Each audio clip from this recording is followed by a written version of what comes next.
ఇంకా నాకు ఉద్యోగం రాలేదేమో, లేక ఆరోగ్యం అనారోగ్యం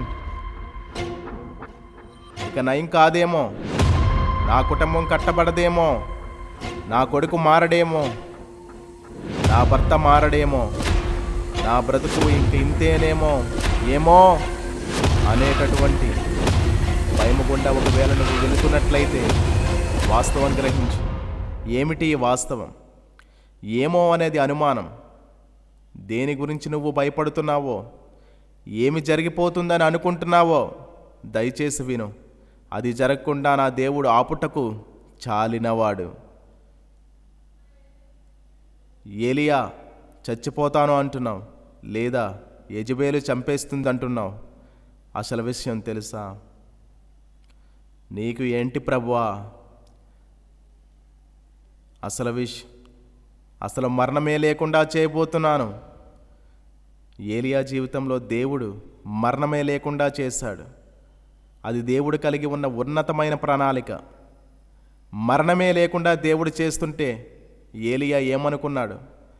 చచ్చిపోతానేమో, చావక ఆడదాని చేతిలో చచ్చిపోతానేమో, ఎందుకు వచ్చిన జీవితం, తీసుకో ప్రభువా అంటున్నాడు.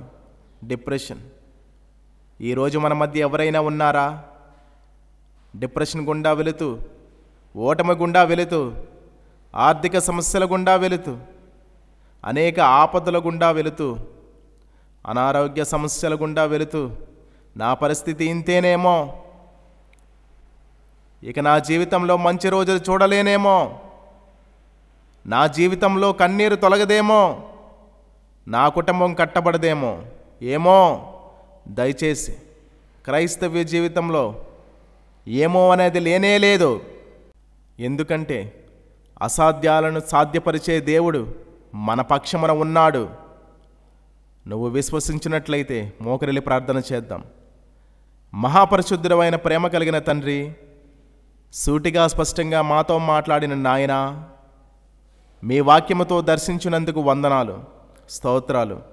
ఏమో అనే అనుమానాన్ని సైతాను మా జీవితంలో పెట్టి నిరాశ గుండా తీసుకువెళుతున్నాడు, నిస్పృహ గుండా తీసుకువెళుతున్నాడు, నిరుత్సాహపరుస్తున్నాడు, నీరుగారుస్తున్నాడు, నిలబడకుండా చేస్తున్నాడు, నిరీక్షణ లేకుండా చేస్తున్నాడు.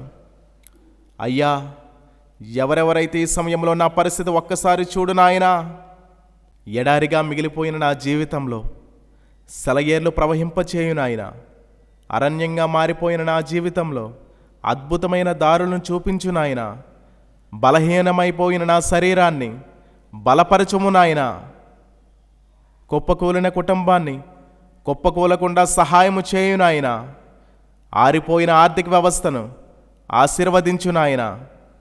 ఈరోజు నుంచే ప్రతి ఒక్కరి జీవితంలో మీ ఆశ్చర్య కార్యములు కనపరచమని, అలా చేయబోతున్నందుకు మీకే స్తుతులు స్తోత్రములు చెల్లించుకుంటూ యేసు నామం పేరుట అడిగి వేడుకొనిచున్నాము పరమ తండ్రి. ఆమేన్.